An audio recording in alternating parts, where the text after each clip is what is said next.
Okay, so today we're doing a deep dive into, well, kind of you, our listener. And I have to say, the situation you've shared with us, it's a lot. Like, trying to juggle a bunch of stuff all at once. Yeah, I see what you mean. It's like you're dealing with the lingering effects of a brain injury, Uh-huh. AD. On top of that, you've got sleep apnea, but you're not consistently using the CPAP. Mm, Plus epilepsy and managing that with meds. And then throw in some, like, lingering dietary issues.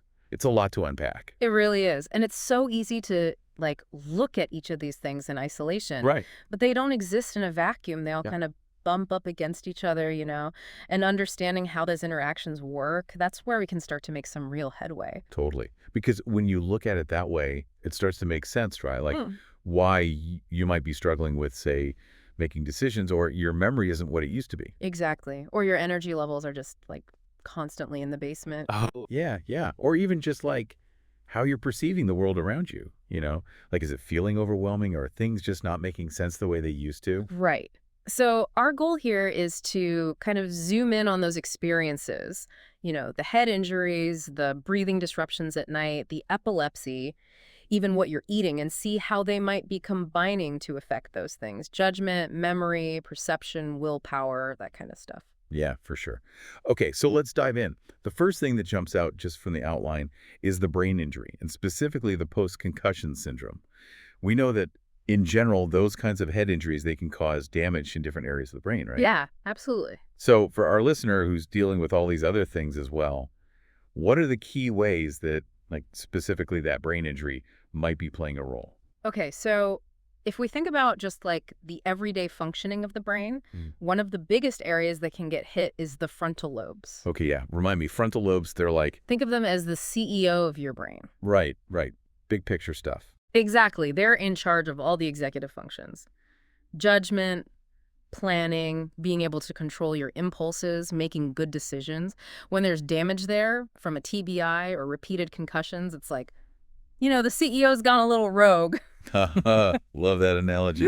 So, like, that internal voice that says, maybe not the best idea.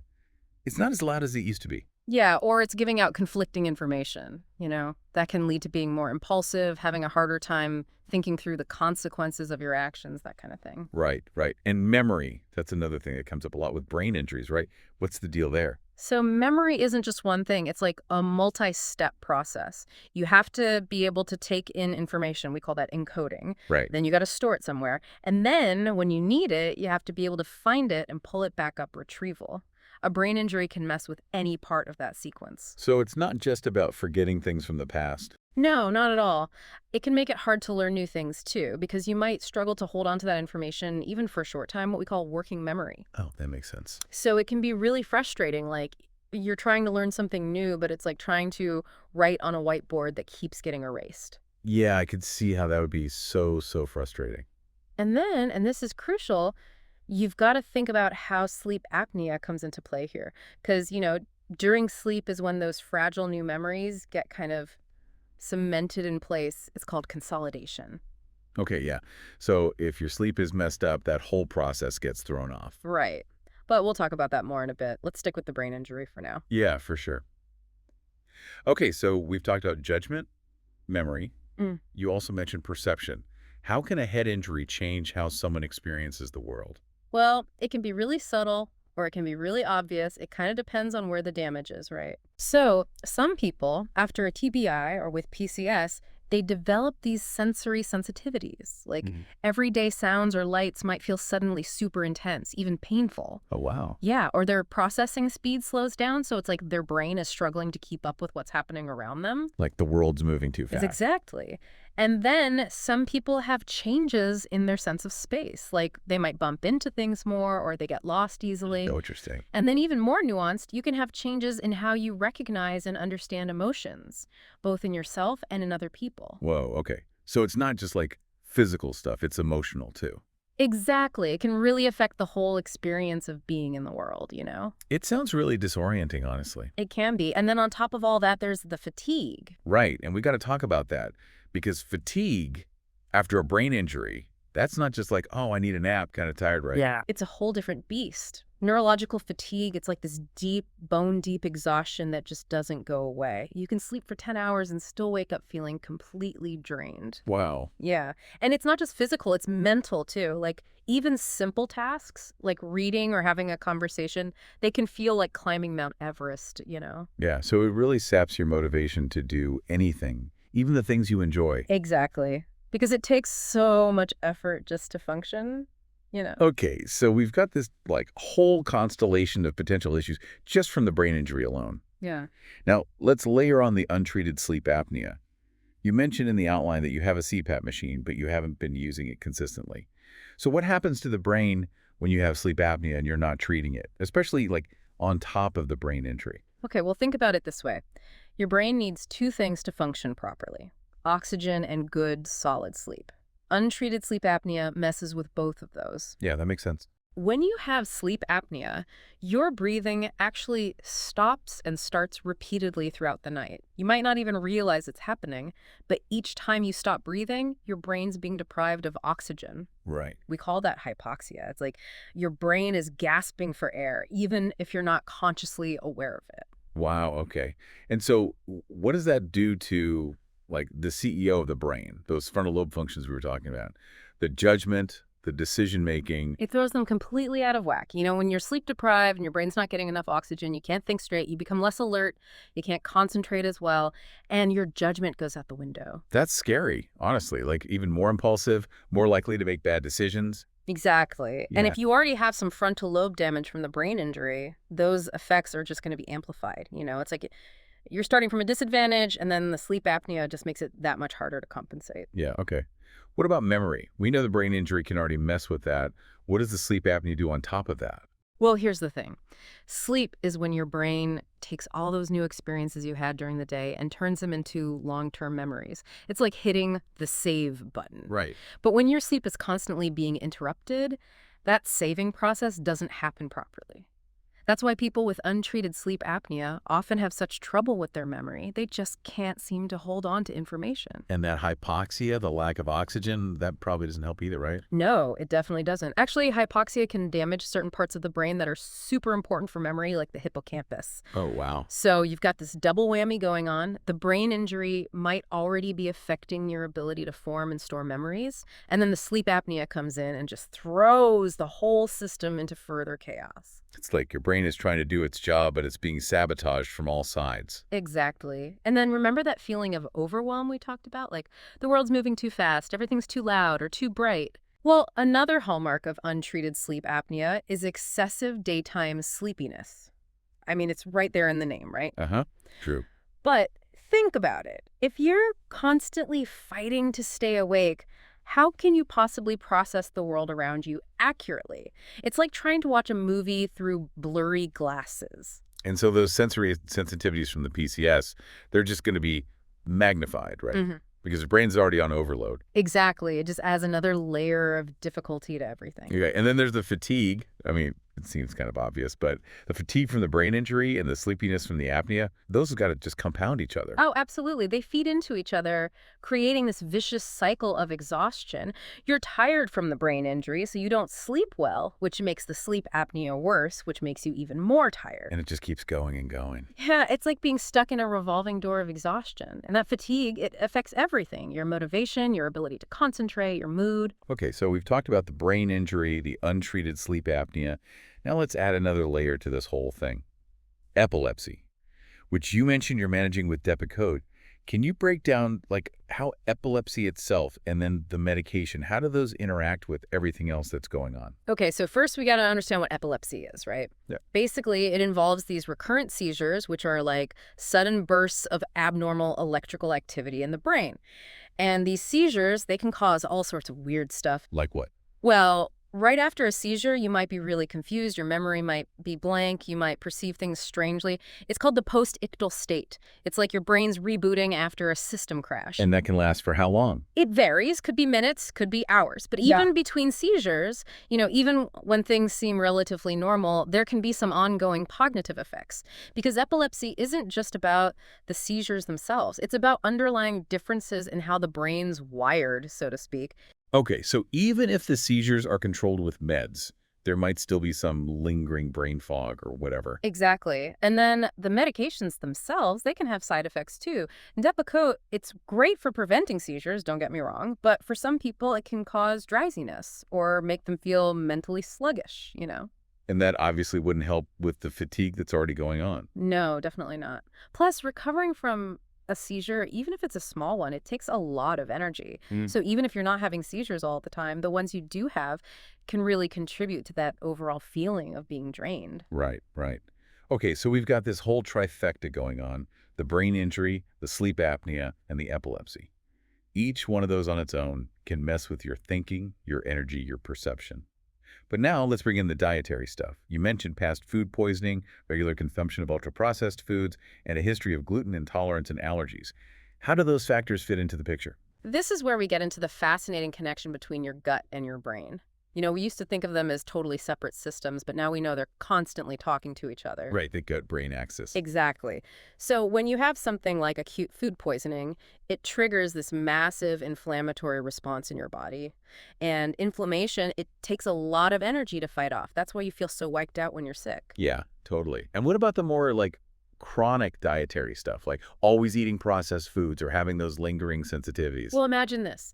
You're constantly bombarding your system with stuff that's low in nutrients, high in things that promote inflammation, and maybe even contains ingredients that your body doesn't tolerate well. So basically, a recipe for disaster. Kinda, All yeah. right. Because it creates this chronic, low-grade inflammation that can affect your whole body, including your brain. And it also messes with the balance of bacteria in your gut, which then sends all sorts of wonky signals to your brain. Right, because that gut-brain axis is all messed up. Exactly. So what does this look like in terms of judgment, memory, perception? Well, first of all, when you're acutely sick, it's hard to think straight, period. That's just common sense. Right. But even that low-grade chronic inflammation and the imbalanced gut bacteria, they can lead to what people often call brain fog. It's like this mental fuzziness, Yeah. You can't concentrate, you can't remember things, your thinking feels slow and sluggish. And that obviously affects your ability to make good decisions. Totally. It's like trying to drive a car with a cracked windshield, You're not getting a clear picture of what's going on around you. And then, of course, there's the energy piece. I mean, we already talked about how draining inflammation is. Yeah, and that's true for both acute illness and chronic inflammation. It just saps your energy reserves, both physical and mental. Okay, so we've looked at all these pieces individually, but the outline really stresses this idea of combined effects, like how these things can interact to create an even bigger problem than any one of them on its own. So walk me through that a bit. How do these things all feed into each other? All right, so imagine your brain like a computer, right? And each of these conditions, the lingering effects of the concussion, the oxygen dips from sleep apnea, the electrical storms of epilepsy, the inflammation from your diet, they're all like programs running in the background, using up processing power. Okay, I like that. Now, if you only have one or two programs running, your computer can probably handle it. But when you start adding more and more, things start to slow down, right? Yeah, for sure. That's what's happening in your brain when you've got all these things going on at once. It creates this state of cognitive overload. It's like your brain's trying to juggle too many balls at once, and some of them inevitably get dropped. And it seems like fatigue is that central thread that runs through all of this, right? Absolutely. When you combine the neurological fatigue from the PCS, the daytime sleepiness from the sleep apnea, the potential side effects from your medication, and the energy drain from inflammation, you end up with this monumental level of exhaustion. It's like carrying a backpack full of rocks everywhere you go. Yeah, no wonder you're feeling so wiped out. And that fatigue, it affects everything and makes it harder to concentrate, harder to remember things, harder to make good decisions. It even makes you more irritable and emotionally reactive. It's like this dark cloud hanging over everything.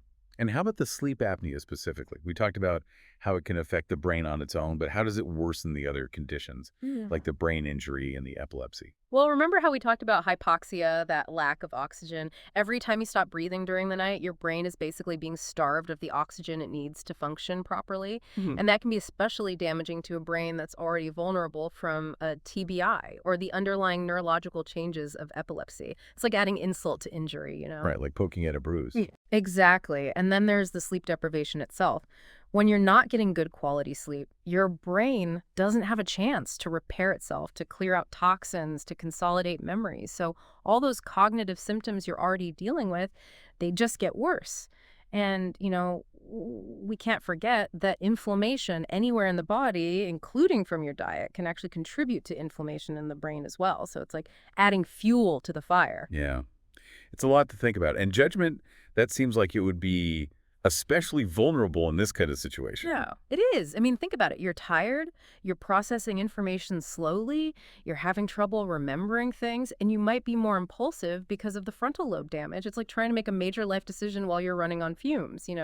Not a good recipe for success. And memory, it feels like it's under attack from multiple different angles here. Yeah, it totally is. You've got the disrupted memory consolidation from the sleep apnea, the potential encoding, storage, and retrieval problems from the TBI and epilepsy, and then the difficulty of focusing and paying attention because you're so fatigued. It's like your memory is trying to function in a war zone. Yeah, I get that.